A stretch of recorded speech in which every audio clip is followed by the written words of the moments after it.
Hello everyone, it's Zorine Te from Yahoo Esports. Joining me over Skype today, I have the pleasure of speaking to Hi-Rez's co-founder and chief operating officer, also the executive producer on Paladins, Todd Harris. Hello Todd, how are you doing today? I'm doing great, thanks. Coming to you from Atlanta, Georgia at Hi-Rez, home of Smite and Paladins.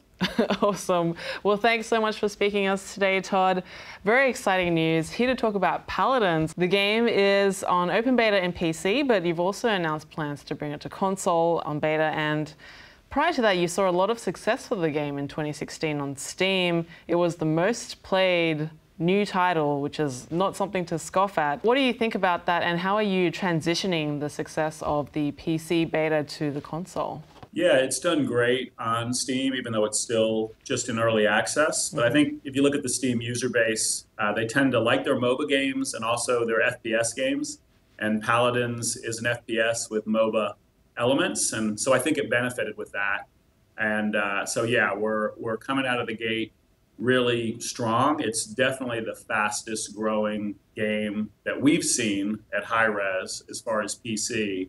And what we've tried to do so far in closed beta is work with the console audience to make sure it is also a great console living room experience. So that comes down to a few things. First of all, the user interface. From the beginning, we designed the UI so it would look good sitting on your couch. This was actually a learning from Smite. With Smite, we started with the PC version, and then we did a separate console UI. But with Paladins, from the beginning, we were playing it on a TV screen and using a controller and making sure that the same user interface would translate between keyboard and mouse and controller. And then, of course, even more importantly than the user interface is the gameplay itself. So the design team has been spending a ton of time using a controller, making sure the champions feel good, and taking feedback from our closed beta community. So we think it's in a good place, but we're excited to get even more feedback in open beta and really polish this up for the Xbox One and PlayStation 4 community. Now, it is a shooter, as you mentioned. I imagine transitioning a shooter from PC to console, there are, in addition to the UI tweaks that you mentioned, other changes. Can you tell us more about those for the gameplay? Definitely. So as I mentioned, the gameplay with the controller is key. Obviously, with the keyboard and mouse, there are some differences, such as the speed in which you can turn your character and gain situational awareness, etc. So we've spent a lot of time tweaking those controls. We think the default set work pretty well, but I can tell you one of the things we have for an update shortly after the open beta version, really in the next month, will be the ability for players to actually customize their controller layout per champion. So if you don't like where, say, the sprint key or the grenade key is mapped by default, or you want to change them up, then you can do that per champion. Now, I know this is probably beating a dead horse by this point, but I imagine the game has received a lot of comparisons to Overwatch. I guess we are a year out from the official launch of Overwatch. Are you taking lessons from that game, or what would you say about the comparisons themselves? Yeah, well, we certainly do hear the comparisons. I think that fundamentally the team shooter is a big part of our own DNA. We took most of the mechanics in Paladins from our first game, Global Agenda, and certainly learned a bit from Team Fortress 2. But I think the nice thing is the team shooter genre is expanding, right? Whether it was our first game, Global Agenda, that had a more niche following, Team Fortress 2 that really put it on the map, or Overwatch, which is certainly has a large number of players familiar with it.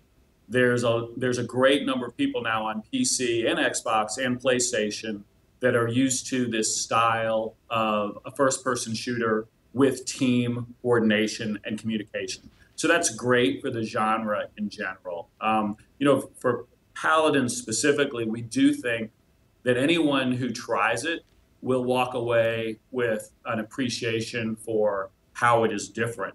And that comes down to a few things. But the number one element is really customization of play style, because there's this element of cards both in the match and outside the match that let you customize your play style. You really get to choose what you want to emphasize. So we're giving the players tools, but they get to kind of mix and match and really customize that play style. And we think that appeals to a slightly different player base. And definitely we know it appeals to a competitive player base that wants some strategy along with their shooter. And speaking of competitive player bases, we are Yahoo Esports. So could you tell us more about your esports plans for Paladins? Sure. Yeah, we've been pleased that there's definitely an appetite to play this game competitively. That's all you can ask for as a developer, and then you try to support that. So about a year ago, while the game was still in closed beta, we hosted a pretty large tournament at DreamHack in Sweden. And we're coming back to DreamHack, this time mid-July in Valencia, with an even bigger Paladins competition. So there will be a competition of the PC version of Paladins, but also of the console version of Paladins, where we'll have the best teams from around the world competing. And on a console front, we're doing something that's pretty unique. I don't think it's ever been done for a shooter. And that is, we're actually going to match up the best team that qualified on Xbox One against the best team that qualified on PlayStation 4. So we're being a little cheeky and calling it Console Wars. And it'll be entertaining, and we'll really get to see, whether blue or green wins in the realm of Paladins on the big stage at DreamHack. That is an amazing approach, I have to say. How do you approach that? Because, Paladins is on PC, like you say, and it's usually, developers, when they go into esports with their particular games, they either go in on a particular chosen platform, whereas, Hi-Rez is taking an unusual approach in which you're supporting both PC and console versions. How do you balance that? It's a great question on how to balance them. We do have some experience in this realm from Smite, because with Smite, I think it's the only game where a world champion is crowned both on PC and on console. And so we've seen both of those communities be very healthy. And the reality is, with a shooter, the keyboard and mouse controls, it is just different from a controller. And so we don't want to mix those two communities. So PC is always its own competitive community that has a world championship, but we want to support the console audience also. We've seen that appetite to play the game competitively. The big jump this time with Paladins is that we combine the Xbox and the PlayStation user base when we get to LAN. So we can't combine them online, at least not yet. Microsoft, Sony, if you're listening, we're ready. But until that happens, we will run online qualifiers from just Xbox One teams, and we'll run another series of online qualifiers for PlayStation 4 teams. And we will bring those teams together, and they will play with their designated controllers on LAN, and ultimately we'll find out who's the best at DreamHack, and that may very well be the format that we use in the future once we develop the scene even further. Now, you mentioned to me earlier before that Hi-Rez actually has their own studio built for esports in Atlanta. Can you tell us more about how your approach is to esports? I know some companies prefer to be quite hands-on and controlling of their esports spaces, and some tend to be like hands-on and leave it to the communities. What sort of approach are you going for? So we are pretty hands-on, although we also allow and support third-party tournaments. I think for us, being that we are a developer publisher, we create the game and we also publish the game.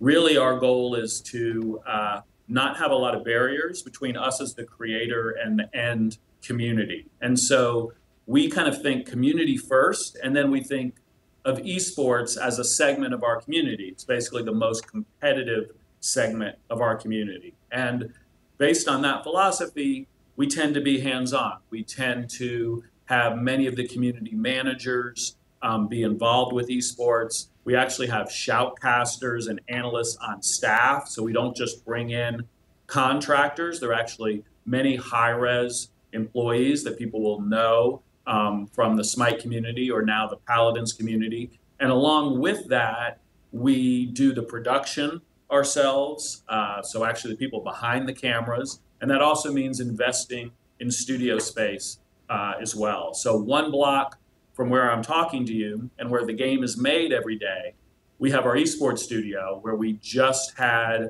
an amazing, actually, Smite LAN Masters competition that just finished up this past weekend, and where we have hosted Paladins events, and we hope to host many future Paladins events. So when we're doing events within North America, we bring them right here to our studio, and they're very close to the development team. And one of the benefits we get is we can talk directly with the pro players and get feedback on everything from the feel of controls to balance discussions. And that's a benefit that we enjoy by having more of a hands-on approach. Now, I know it is early days and the game just did go into open beta, but any plans to release it in 2017? I think if testing goes well, we will release in 2017. We have had a great series of learnings from PC, and we, as always, will take a lot of feedback from the community and make sure that we're ready. But if all goes well, I would say we'll see a release this year. One of the primary things that we wanted to have before we released was enough champions in the game. We've learned from Smite that these competitive games get more interesting and engaging when you have enough characters to choose from, right? So in Smite, it was gods, and in Paladins, it's the idea of champions. We've been releasing champions at a really fast pace. There's 24 in the version that will go to open beta, but then in the very next patch, there will be a new champion, and the very next patch after that, there will be another new champion. So we are very quickly getting to the around 30 level, and once we hit 30, then that's a pretty good place for competitive play. Thanks for joining us today, Todd. Really appreciate it, and best of luck with the Paladins launch. For more esports coverage and content, be sure to check us out at Yahoo Esports.